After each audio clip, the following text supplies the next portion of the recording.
You were one of a few people caught up in the 2018 Master Sommelier scandal. Mm-hmm. Yep. Everyone that did pass, which there was 23 of us, that exam was nullified. All of us that became Master Sommeliers, I had to basically give up being Master Sommeliers and then show our stuff again. Welcome to the Wine Centric show inside the beautiful Farrington House wine cellar here in Pittsboro, North Carolina. And with me, I have a man today who helped, well, I'll say level up this cellar, because by his hubris, he would say he didn't build it, that it came before him. But yes, this man is not only a titan, he is a master. One of the few people that is known to actually become a Master Sommelier 2 times. He is Maximilian Kast. How are you? I'm great, Max. I want to jump off right there. We're going to get into being a Master Sommelier, but you were one of a few people caught up in the 2018 Master Sommelier scandal. Mm-hmm. Yep. Take us into that moment. What happened? Yeah. Give us the story A to Z. Definitely. So 2011, I sat the MS exam for the first time. I passed theory and I passed blind tasting and I almost passed service. And that's back when we did all the exams together. So with that, I was at 30, almost 31 years old, that close, right? Oh. 2 years in the next 2 years, I didn't pass service again. So I reset. So hold on. You can, if you don't pass all 3, you can take them again within a calendar. Yeah. So now the way we do it is you pass theory. You have to pass theory first. And then after, you have 3 opportunities to pass the practical, which is business of the sommelier and also service, and then the blind tasting portion. So, yeah. Business of a sommelier, is that new or that's business of the sommelier has always been part of the practical, but now it's more expansive. Okay. And much more detailed, and it kind of a whole kind of 45-minute portion of the exam, right? And that's seated, and anywhere from blind tasting spirits, coming up with sales pitches for beers, things like doing inventory, buying from auction lots, like any sort of kind of thing like that. And then you have theory on top of that. Well, theory is you have to pass to get there. So okay. I'll backtrack. So 2011, I passed theory and blind tasting first attempt. Went 0 for 3 on service, right? Even though I was the wine director at a 5-star, 5-diamond Relais and Chateau property. Welcome home, by the way. Thank you. Max, you were here for 10 years. We didn't even, I know we jumped right off and we're going to get in there. But I spent key and very important part of my life here. And I hope we talk about that. But I'll finish up with this portion. So I reset 2014. I sit the exam again. I pass theory again. Then next year I was working with a sports psychologist, working really on my mind game and my performance game more than anything else, right? Because I have all the skill sets, and everyone who's at the exam theoretically, I think has the skill set to pass. It's just really showing up game day, and what are you capable of like performing at your highest level when right? the pressure's on. Exactly. I love that analogy. I talk to a lot of athletes who are getting into wine on the show, so I love the analogy. But it's very similar, right? Mm-hmm. So the MS exam is like training for that. It's like training for the Olympics, because you have one shot every year. Not every 4 years, but once a year. And you really have to be able to perform at the highest level and not just take what you know, but also show that and not be nervous and be able to bring that forward. Yeah. So going forward, I finally passed service in 2015. I went 0 for 3 in blind tasting in Aspen. So coming from humid, hot North Carolina in May to 8,000 feet and 50 degrees and dry in Aspen, some people could do it. I couldn't do it. I got bloody noses. It was like I had a hard time blind tasting. So that's interesting. You're saying that just like the exterior climate affects how you're tasting and affects you, like your ability, because you're thinking, oh, I'm tasting in North Carolina, and that wine might elicit different flavors or give off different tells than it does in a different climate. It affects your body physically, right? Yeah. The elevation alone does that. And then also dryness versus humidity. Right? Yeah. There's a reason we keep wine in a humidity controlled and temperature controlled room, right? For sure. So I reset for a second time. 2017, I started a new job. Very busy doing that. Didn't pass theory for the first time. And then 2018, I passed theory. Sweet. Okay, I feel good. I told myself that year is the last time I'm doing this because my wife was like, dude, come on. You've been doing this for a while. Because what we're going to get to, but it's a lot of personal money that you spend when it comes to flying to the places for the exam, paying exam fees, and the wine that you pay to taste. The wine, the books, the travel. I was very fortunate in that the Farrington House was super supportive and supportive in many of the exams from a financial perspective. So I'll forever be indebted to the Farrington House. And you could just pull down like whatever wine and blind taste. Oh, not that. I always paid that was the biggest investment across the board. Yeah. So in 18, I was already working on the supplier side, working for an importer, Broadbent Selections. And, I'm like, all right. My mind was, I don't care. Like my life, I like my life. I'm grateful for my wife and my daughter. I like my job. I'm engaged. I like where I live. I really don't need much else, right? So I went in with that attitude. It's like, this is the last time I'm doing it. Doesn't matter. Took theory, passed. Cool. Third time passing theory. That's an accomplishment. Yeah. Then I went in, we went to St. Louis. I was training the way I blind taste a little bit different than other people. I was doing 4 flights of 6 every single day. And then in between that, doing different little exercises, like having a table of 36 different classic wines and writing down what they are in the bottom, having my daughter or my wife mix them up and just identifying them by nose only. Okay. Different little things like that to strengthen yourself, right? So going into St. Louis in September, I felt great. Again, I didn't really care what the results are, and I think that's key to success, right? That it's about the process and not about the results, right? Yeah. So I went through, passed blind tasting, passed theory, super stoked. Been working on this for a super long time. My dad was still alive, and it was really a kind of cool moment to talk to my celebrate over the phone with him, and then calling him and my mom.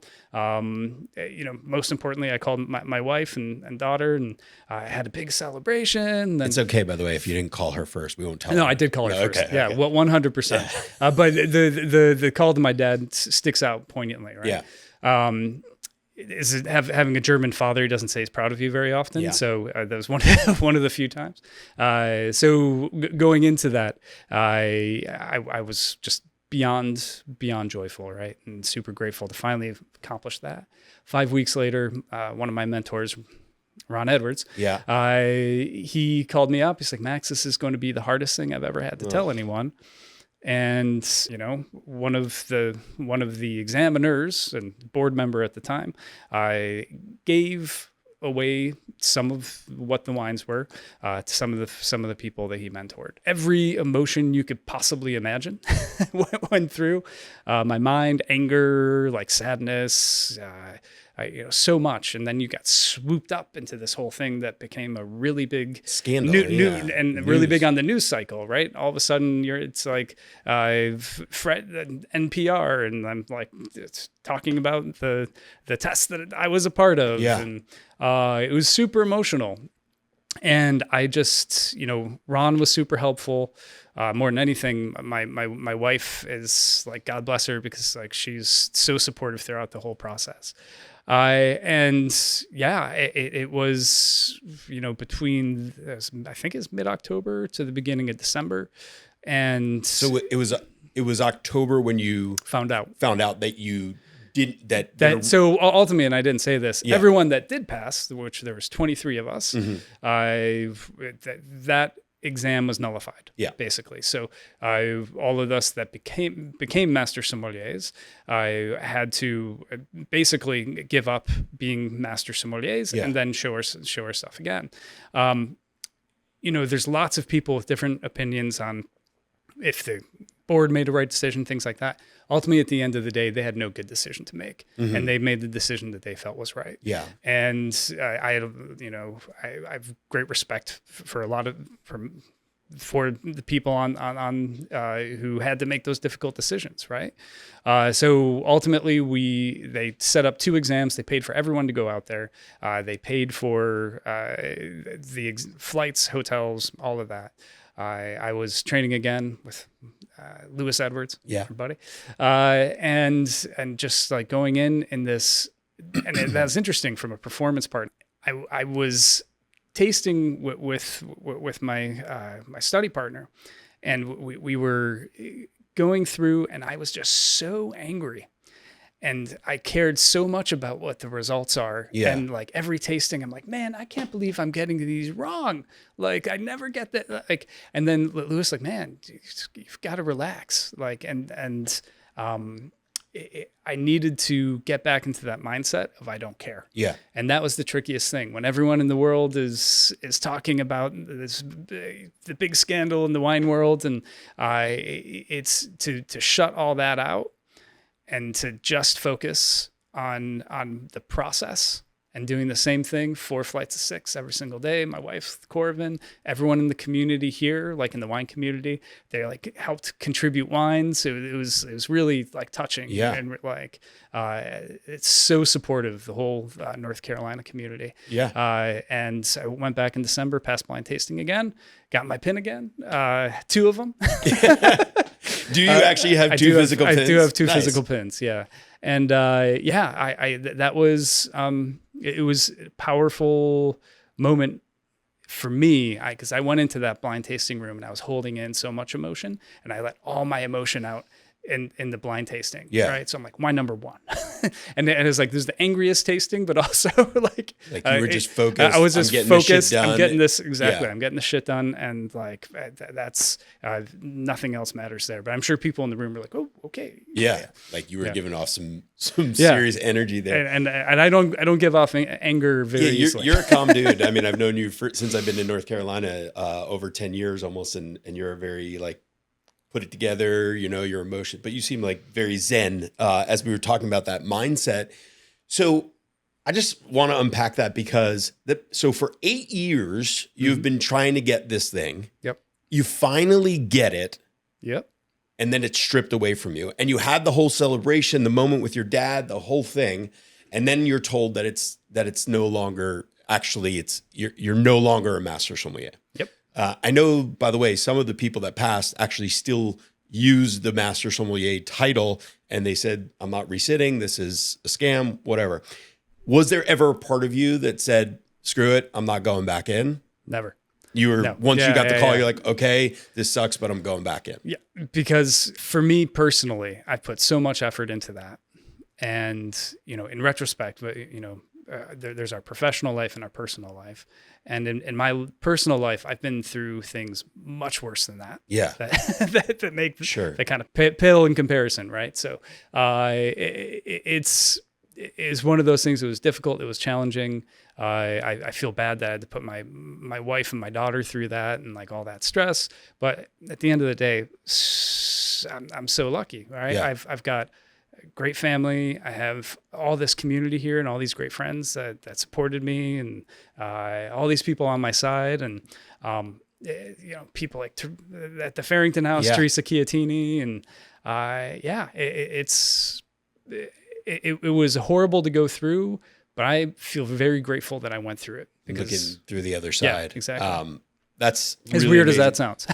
No, I get it. I mean, you chase something and you finally get it. I mean, the fulfillment, I can only imagine what that moment was like when it was the second time that you'd been pinned, and the validation. By the way, they tell you pretty close after, right? It's not like you're sitting around for a long time. Once you take the exam, you get, how soon is it that you get the results? So the next day. Oh, you still have the next day. Yeah. So it's always when you're sitting those exams. Yeah. Like you'll sat the exam, and in some cases I had like 2 days to wait. Oh. And you're like, oh man, this is torturous. That is torturous. What do you do? Like, do you go out and party that night? Like with the fellows? Just like go out, like I would be in Aspen. So like go out and go hiking, like go out, get dinner, like anything to kind of keep your mind off of it. But where you passed the second time was St. Louis? Was St. Louis, yeah, both times. Oh, both times it was St. Louis. Yep. Did you factor? Same hotel. Jeez, talk about sliding doors. Yeah. to give some background to that, when I moved to North Carolina from New York City, the first time, you were, I think, the first person I called. I think I called Tran, who was running the Umstead at the time, and you. And I'll never forget what you said to me at the end. It was really just a show of your personality and who you are and your hospitality-driven nature. You said to me, "We look forward to having you as part of this wine community." And I thought, well, shit, definitely there's something different going on there. So thank you for that and making me feel welcome. No, thank you, man. Yeah. I appreciate it. And so there was this is our first on the Wine Centric show. This is our first in-person interview in the Farrington wine cellar. Yeah. And so there's nobody that would be more perfect than you to do this. So I appreciate you joining us. No, thanks for having me, man. I will also say, just while we're at it, there's a person who helps keeps the lights on in this show, as we'd like to say, and who is also very hospitable and welcoming in this area. Heather Donovan is an amazing realtor. Not only if you're looking for a home or whatever, but Max, I want to tell you, anytime my wife or I let's say we needed a new roof, or we're doing construction here, we have a plumbing problem, whatever, we call her, and she has this list of people that she's vetted across the triangle to know, oh, I've used them, or my friend has used them, or my cousins used them, and they're great. So anytime you need something that's regarded to real estate or your house, look up heatherdhomes.com. That's Heather Donovan, heatherdhomes.com, heatherdhomes.com. Okay, back to here.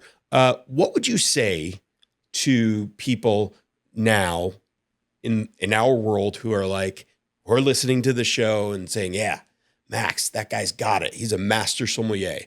What would you say to them? How would you advise them? And would you tell them to go on this journey? Yeah, I mean, that's a big question to unpack, right? Mm-hmm. There's a lot of things. In many ways, I've learned so much more since I passed the exam. And it's always a continuing learning journey, right? And the reason I got into wine, I'm sure it's the same reason you got into wine, is that you'll never know everything. Yeah. And things change all the time. Yeah. And there's that part so that many things change factors. all the time is frustrating, because you feel like you know something. You're like, I got it. Yeah. Nope, not at all. Little things like that happen to me all the time. So that being said, I highly encourage people, if they are in the wine business and they really want to, invest in them in themselves, because it is an investment in yourself, to go down that path. Yeah. Right. It's not for everyone, and I understand that. And there's other great organizations. Going down the WSET path. Right? Mm-hmm. Totally makes sense. Great organizations. So many others. But with specifically the Court of Master Sommeliers, for me, the focus on excellence, that it forced me to really focus on achieving the highest level of excellence for myself, mm-hmm. Was super valuable. And just that process alone. And we live in this world where we're distracted all the time. Social media. You have to live really focused to not be distracted every moment, mm-hmm. right? And this is ultimately an exam where you cannot pass it being distracted. Yeah. And you have to put all of your effort and your focus on this profession, which has centuries of existence, right? So you're part of something which is much bigger than you. Yeah. And part of that, you're also not falling victim to all the distractions that are going on in our life that we have right now. And, yeah. and you have the ability to really focus on a deep level, and push yourself to the highest limit. And that's exciting, right? Yeah. And it's also, it takes bravery. Everyone who goes out to all these exams, right? People taking the intro class for the first time, people taking the certified exam. I remember being super nervous for that, mm-hmm. and just shaking with the bottle and not being able to open it. Yeah. And as the cork was stuck, anytime you put yourself out there takes bravery. And that's something pass or not pass. That's something to be proud of. I didn't pass service 4 times. So, for the MS theory, or MS exam. And in that sense, what didn't I get wrong?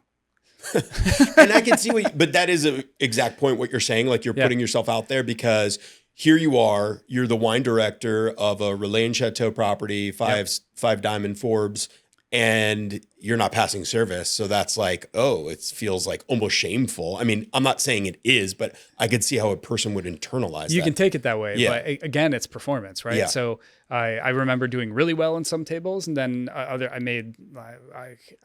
give you an example. Yeah. The second year, you feel good, right? You're like, man, I was doing great on those food and wine pairings. That's all. Like, I think that's great. Go to the champagne table, feeling smooth, walking around the table. Yeah. And then I get to the decanting table, and I have to decant. Speaking of which, I have to decant a Magnum into two smaller decanters like that, right? Like this one? Mm-hmm.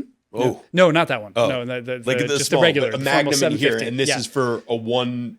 Yeah. So, but in between two. So, being and you can't lift it or spill any, right? Like you can't. So you can't like stop pouring. You should. Okay. But you have to do it carefully. But in my mind, be like, oh yeah, I mean, this is how I do it all the time. Like, and it's like I'm going to do it and have a continuous stream. In between, I have the decanters right there. I'm like over to the side of the candle so I can see for sediment, and I'm pouring in. I'm like, oh man, it's going to be great. And I had all this confidence from the other two tables, and I go and make the transition, and I spill all over the Gueridon. Oh geez. So like, imagine this is the Gueridon, like a whole glass of I think it was like a Conterno 78, right? And I was like, and my confidence went all the way down. Yeah. And then is that an automatic fail? Like if you're spilling like that, do you think? I'm not exactly sure on that. But it's I guess just thinking about that theoretically, right? If you were in service doing that and you had another bottle of 78 Conterno ready to go, you might have been able to save that and without the table even knowing. So exactly, yeah. I could have. But in that sense, and the reason I brought it up is that my confidence went all the way down. Yeah. And I was sheepish, and like I let that get to me, and I wouldn't have enjoyed my service if it was at the Farrington house, and I was at a table, you know. So for me, all of those times I didn't pass service, it wasn't because I couldn't, but because I wasn't prepared mentally. And I focused too much on just studying facts and not preparing myself mentally. Yeah, what a mind bender. We're going to get on from the Master Sommelier. I'm just going to ask you a couple more questions because I find this fascinating. But, you know, there's the Tom Brady thing in football, right? Not the most talented guy athletically, but brilliant and so focused. Do you believe that to be a Master Sommelier that you have to have an innate ability to smell and taste, or can you, a la Tom Brady? I mean, I don't know how you feel about football, but like he's argued, it's not even an argument. He's pretty much the greatest of all time, 7 Super Bowl championships, right? He is a master of his sport. Yep. Do you think you can master wine, the blind tasting, I guess, specifically, without having an innate great palate? I think you can train your palate. Yeah. And I think people do not give themselves enough credit, and they're, oh, well, I can't smell this, I can't smell that. It's like, well, because you haven't spent the time and effort putting into that. We're all given this amazing sense, right? Which we don't really utilize as much. And you can train it. Like I'm a runner, right? So if you're training for a race, you have the schedule that you're training for, right? Like weightlifting, things like that. You can do that same exercise. And, you know, a lot of people make the argument of like, oh, what's the use of it? It's just for show. It's like, it's actually not for show. It's actually working your palate so you can be objective and not subjective when you taste wines, right? So say I'm here, I'm Max, I'm the wine director at the Farrington house. It gives me the skill set to taste a wine and be like, hey, you know, I may not actually like this, but it's well made. And there's people who will love this wine. And my job as a sommelier and wine director is to find wines that people love. Yeah. Right. And get them excited about it. And that's why I think blind tasting is important, because it hones in your skill set like that. Yeah. I went off topic a little bit. No. I actually hold on to that thought for one second, because you gave me the perfect segue, because I don't know if you know this, Max, but one of my first guests on the Wine Centric show, actually my very first, was Eric Asimov. That was a great one. Thank you. Yeah. He doesn't believe in blind tasting anymore. Rather said it's more like a parlor trick. And what's the point? I'd rather objectively, analyze the wine. Perfect segue to he's coming here November 13th. Yeah. He's doing a dinner here on natural wines. So Awesome. Check out Farrington wine events. You can Google it. We'll put it up right here. But on November 13th, tickets are live. You need to come to the Eric Asimov natural wine dinner where he'll be pairing food with Chef Gagne. Pairing wines with Chef Gagne's food. That's awesome. I saw that the other day and like super excited about that. Yeah. I wish I was in town. I hope to see you here if you're in town. I'm not, unfortunately, or else I'd be there right away. We'll have to zoom you in. But yeah, so you're saying about blind tasting that you're talking about the benefits of it because you can really hone yourself for your customers, for your guests in finding out what they like. And like you said, not bringing your own objectivity to it. Or my subjectivity. Or your subjectivity. Yeah. So I'm more open to listening to what they like. Yeah. And then through my training, having the ability to be like, this is a wine that I'm not going to be drinking at my house. Yeah. But I know there's someone who's going to think this is amazing and they deserve to have this when they're dining here. Totally. Yeah. Do you have a kryptonite when it comes to a blind tasting, wine, region, specific bottling? Like I can never get that one. I've had many in the past. Like I'll always say, like when I started out, and nowhere near as an accomplished taster as you are, but for in the beginning until I figured out, it was always Rioja. Yeah. Because, and this is something else I wanted to ask. It used to be from the court that the first thing that you would discern is this an old world wine or a new world wine. Mm-hmm. Apparently that's changed now. You can talk to me, but that I would always stumble on that because it was Rioja and it would have American oak and it would have French oak and it would be robust in flavor, but still respectful of the terroir. Yeah. And so I finally learned that whenever my mind is like befuddled and I can't get back past that one, it's Rioja. So did you have anything like that? Yeah, I would say, and this is going to sound like a weird one, but like California Viognier. Oh, right? Yeah. Because who makes California, like besides Minor Family? I mean, there's a handful, but like it's one of those wines that it was always hard for me blind because it's not as aromatic as Condrieu. And it can be very easy to mix up with like California Chardonnay because it's kind of high alcohol. Yeah. Doesn't have a lot of acidity. Actually has less acidity than than Sonoma Coast and Russian River Valley Chardonnay. Sure. So in that case, I never got that one. California Viognier is testable on the court? I've had it in flights in preparation and training. Okay. Whether or not I've never had it been in flights, tested. I don't know if I've had it in tests or not. Yeah. Oh, that's another. Do they give you the actual, like what the wines were? No, they never tell you. Nope. You never know. Okay. By the way, when I sat, this is when I did certified, Keith Coldstone, Master Sommelier, amazing, was the one who told me his tell for Viognier was, it reminds me of Fruit Loops.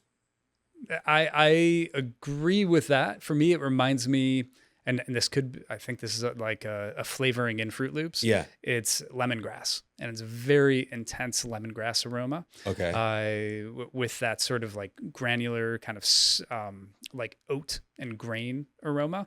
So I guess those together would be Fruit Loops. Yeah, but that could lead, the lemongrass thing can lead you down 100 different paths. It could. It can lead you down to Albarino. Yeah. Sometimes it can lead you to Sancerre. Those can be difficult these days. Yeah. The difference between Sancerre and Albarino. But again, like it's not, yes, you have to get a certain amount of these wines right to pass the exam, but it's not about the blind tasting. It's about training your palate. Right. And I think, you can train your palate in many different ways. What Eric Asimov said, I appreciated that. Yeah. I have nothing but the world's greatest respect for him. Sure. And what it comes down to for me is that when you hone in your sense, you enjoy life more. And if you work on your sense of smell, a walk in the woods is a lot more enjoyable. Dinner is great, right? You walk into a building and all the different flavors, for instance, bacon, right? Yeah. Think about bacon.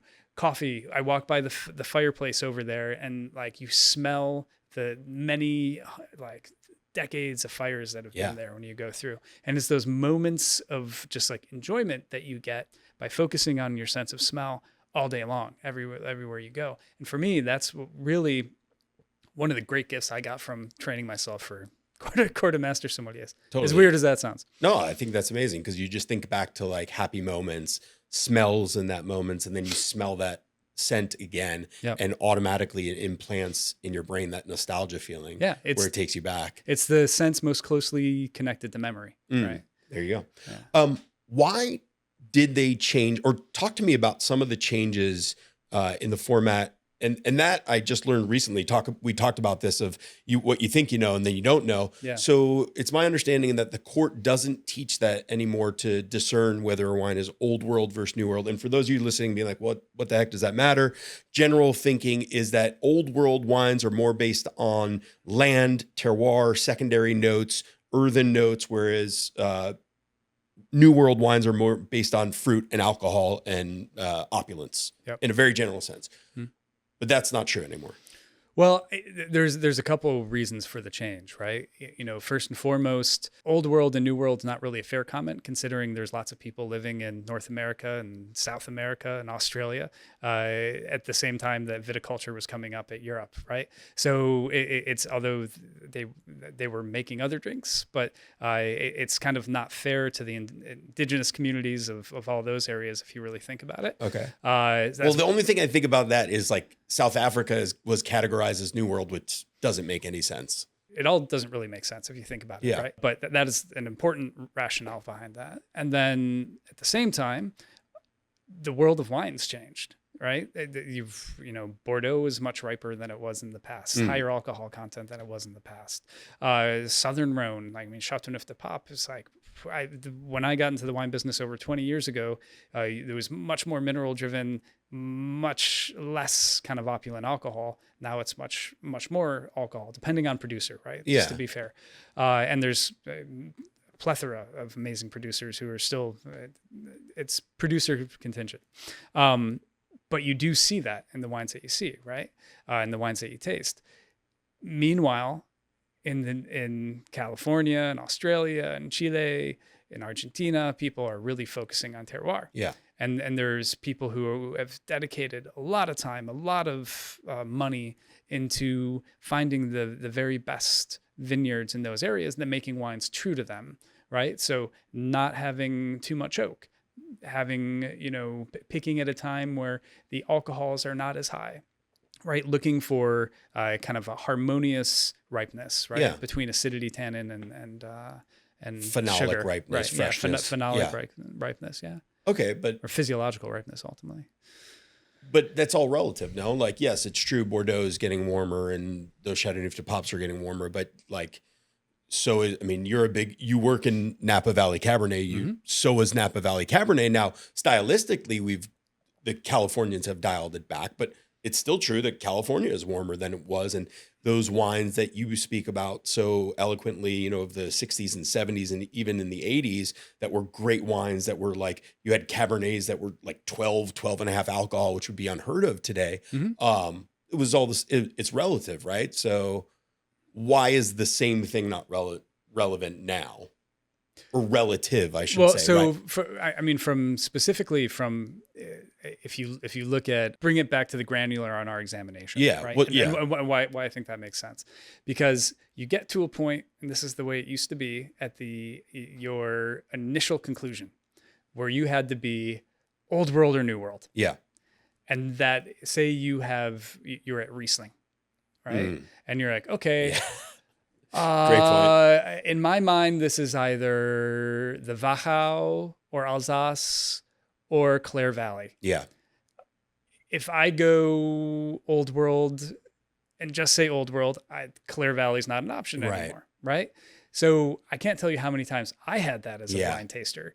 Same thing. I've had that, although it's easier. It's not as hard. I've had that with Pinot Noir as well, right? Sure. So ripe vintage, ripe vintage Burgundy, red Burgundy right now, and compares like 18, 19, 20 in comparison to the Willamette Valley from like moderate vintages. Yeah, that old world new, point really well illustrated. You had me at Riesling and Clare Valley Riesling for sure.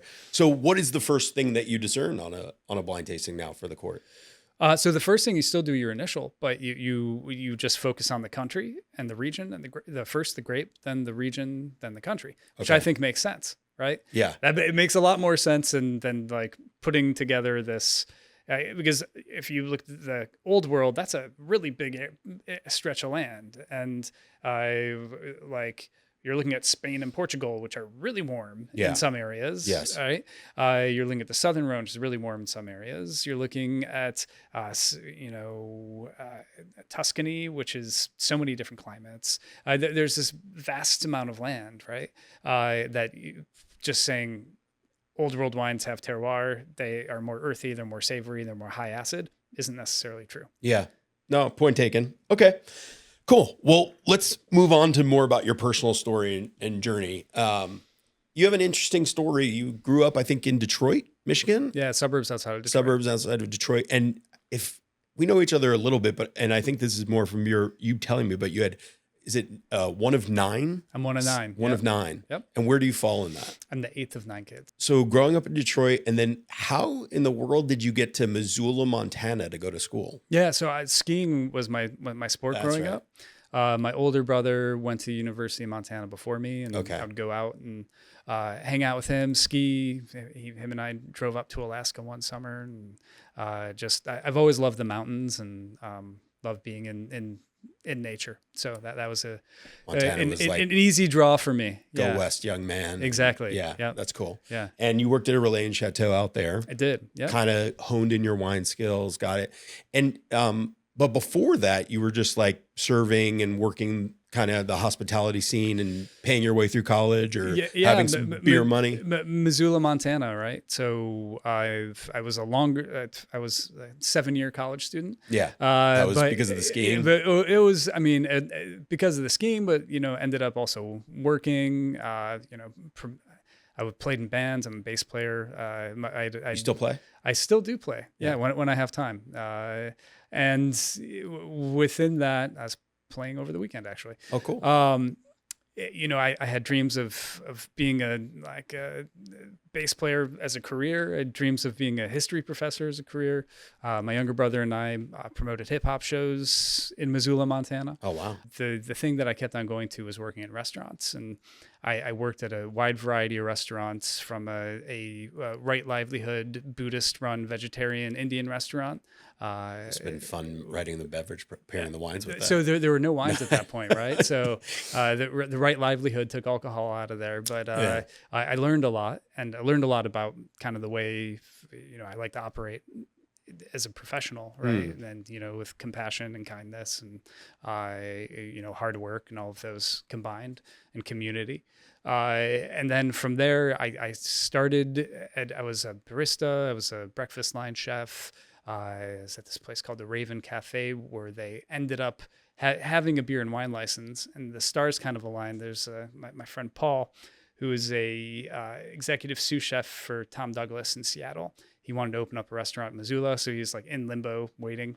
And he's like, hey, here's MFK Fisher. Here's Joseph Vexberg. Here's all these old, these writers from like the 40s and 50s and 60s from Gourmet Magazine. And I'm like, oh, cool. This is great. And then another friend who's in the front of the house, he was a longtime wine guy. Started like, here, Max, taste this, taste that, taste this.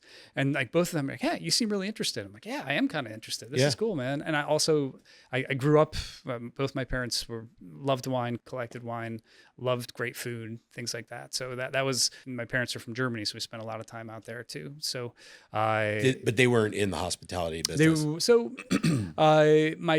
They weren't in hospitality, but my dad did a lot of things. He's in the computer business originally, but for the most part, he was part owner of a jam and jelly company called American Spoon Foods. Okay. In northern Michigan. So cool. The early exposure to like copper pots of raspberry and blueberry preserves and things like that. Talk about nostalgia smells. Yeah, exactly. When I'm tasting wines, I get those they come up as images in my mind. You know what I mean? And my dad just loved to cook. Every Sunday we'd wait until 9 at night for him for him to be finished. And my mom loved to cook, super passionate still about all that. And because what struck me is just doing my research is you didn't have much like buying experience or, at least fine dining. And pretty quickly there was a Related Chateau property in Montana that hired you on as wine director. Yeah, no, again and again, I'll say this, I'm super lucky. Yeah. Right? And I was, it was right when my daughter was 1 year old. Not even one yet. And they were opening up for a position. I'd already was the wine buyer at this place because at the coffee shop turned into a tapas restaurant, right? So I had different wines by the glass every week. Blackboard. I love that. Right. It was super fun, and like to learn from that perspective. Yeah. It was great. And people don't think about like Montana as like a wine center, but you have like double the population visits every year, and you have people who want to drink good wine and eat good food. So like Missoula has awesome restaurants. Still, I mean, to this day, Missoula is one of my favorite places in the world. Okay. It was a great place to get started in that. And then someone told me that Triple Creek was looking for a wine director, and I went out and interviewed with the wine director and dining room manager. It went well. That they'd both come from the French Laundry. Before that, they were at Little Washington. So it was a serious program, and they liked it. Met with the general managers. They liked it, and I remember just like young parents. No money. Yeah. no one really helping you out. Yeah. Other than hey, we're there. Getting that first job and being 25 years old. It's a big job at 25. Yeah. And a lot of responsibility. Lucky. Yeah. A lot of responsibility. That's cool. Do you remember what the first wine you purchased as wine director? Probably when I think back to it, Pepperbridge Merlot, which okay. Still a huge fan of the Pepperbridge wines. Yeah. In Walla Walla. Yeah. Great people. Washington State. Yep. Underrated. Yep. Cool. And then cut to, you met Teresa Chiatini and RB Fitch at a Switzerland trip, and they lured you away and said, hey, come to North Carolina. It's really cool. Pretty much. Yeah. And here you are. So now here you are back in this. Do you remember what the first wine you bought for Farrington? Probably maybe it might still be here. No, I think some of the wines from like Jacques Pouffinet. Mm-hmm. I love the Jura. I've always been a big fan of the Jura. So maybe like a Jacques Pouffinet Arbois. I think thinking back to what thinking back to my like late 20s, what I probably would have been looking for on the list. And I remember hearing you say that your intention that this was already a really good program. 100%. Yeah, it had 900 selections. Mm-hmm. But what you saw was maybe lacking, or maybe just a little bit of a weak spot, was Italian. Yep. Yeah. And so you built up the Barolo, Barbaresco, Brunello section. And also Spanish section as well. Okay. But what was cool is that wine programs like this are like museums. Yeah. Right. And a wine director is a curator. And, if you're lucky enough to work at a restaurant that's been around for 40 plus years, and with a serious wine program and an owner who's willing to invest in that and spend the money on it, it is truly like all of these were surrounded by works of art, right? Yeah. And like every single one of these bottles is a single year from from in many cases single spots. That's just like waiting to be opened and enjoyed and appreciated. Sitting in here with you, there are bottles from probably every wine director in Farrington. That's right so now. cool. Yeah. Who was the person you took over the program from? Stacy Sondek. Okay. Yeah, I'm not sure what Stacy's up to these days, but she was German sommelier. She went from here to the Washington Duke, I believe. Okay. She was here for a number of years. Paige Green was the longtime wine director, kind of the continuity. And I started actually as sommelier, but then they're like, Max will be wine director for the Village after a year. Okay. Yeah. So it was kind of in the plan, but you had to work your way up and earn the title. And Paige Paige was overseeing. Overseeing. Yeah. So cool. It's really, and I understand that too. Like it's good to have continuity. Yeah. I think one, your humility, your work ethic, just your overall attitude made you uniquely positioned to be the wine director here. But I also think, and this is such a lost art, first of all, programs like this are a dying breed, unfortunately. Yeah. They're very few and far between, right?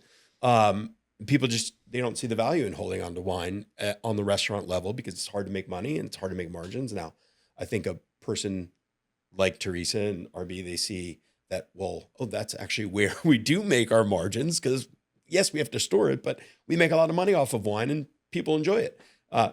That's a whole other side. What struck me about this is I think wine directors today, a lot of people can write a big list, but you had that experience of making that chalkboard list at the barista place, which I don't think many people could do. Like, they couldn't work their way back. And I find that such a unique challenge to be able to write a small list. I agree with you. And I was fortunate when I was here. Yeah. Not only do we have this list, but we had what was called the granary, and it's in the building where the goat is now. Yeah. I had, it was kind of like bistro. I had, I think, 60 selections, which is still actually these days, yeah, not super small. Yeah. But I remember that was the funnest list to put together. I'm like, man, it might have been 40 selections. I'm like, okay, I've got 40 wines. I'm going to make the coolest wine list that, one, is profitable and people want to drink from it. But at the same time, like, people who really appreciate, like, the wine geeks will also be like, oh, there's some cool stuff on there. Right. I want to drink that. Yeah. Yeah. Totally. I love that aspect of it. Okay. I know we're getting short on time. So at some point after 10 years, which is an eternity in the restaurant world, you decided to move on and work in imports for Broadbent Selections. Talk to me about why you decided to work imports after. Yeah. So I still, to this day, often miss hospitality, right? And miss the show of all that. And running the creativity of a list. But at the same time, I felt like I wanted to understand the wine world at a deeper level. And when you're working as a wine director, you're half in the wine world, you're half in hospitality, right? So hospitality is equal to that. Yeah. And I love that. I think that's super important. I still try and bring hospitality in what I do now. And that's actually the most important thing in what I do now. I wanted to understand brand management, wanted to understand state wine laws. I wanted to understand how distribution works. All of those things that you really don't get a good idea of when you're working. Yeah, on the buying side. Yeah, on the buying side, right? And actually, you overlooked so many things. Yeah. So that was really challenging transition, because I was a sales manager for 4 states, and it's like, okay, build your book of business, right? And you have to go out there, and it's funny how people don't respond to emails anymore. Your wine director, everyone's like, hey, yeah. And then you go into the sales side, everyone's like, nope. Yep.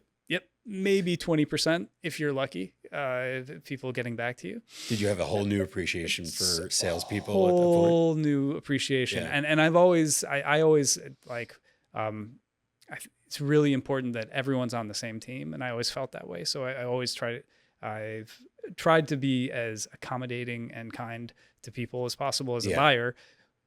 And, going over to the sales side is hard business, man. Yeah. Like it is. And a lot of people in restaurants are like, oh, it's like, they have it easy. It's like, now you're working all the time. Like, and it's like, you don't have nights off, really. Yeah. Do you ever reflect on a moment and be like, man, I treated that person shitty? Or, I mean, I'm sure you probably didn't, but I mean, I hope not. You were one of the few that probably didn't. Okay, so you have that experience at Broadbent. You kind of get an understanding of the wine world outside of a restaurant.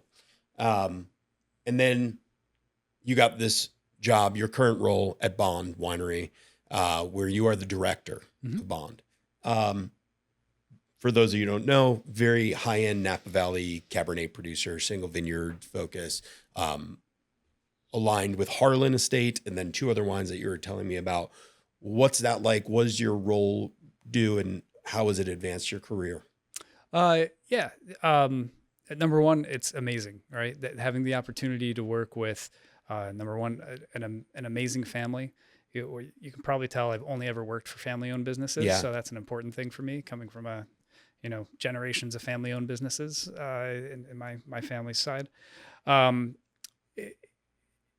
The not only, to work with the Harlan family, who are just incredibly kind, incredibly sharp, incredibly thoughtful people, but to work with our wine growing team. Corey Empting's Director of Wine Growing, has started at the winery and is 21 years old. He and I are the same age. He brings such a kind of depth of knowledge, genuine care, sensitivity, and the type of work that we do in the vineyards I've never seen in my career before. And give me an example. So, we refer to it as it's like non-interventionist type of viticulture, with a focus on viticulture where it's more like gardening than it is like agriculture. Mm-hmm. So, we have this Corey and Mary Marr, our director, our longtime viticulturalist. They created a program called the Vine Masters.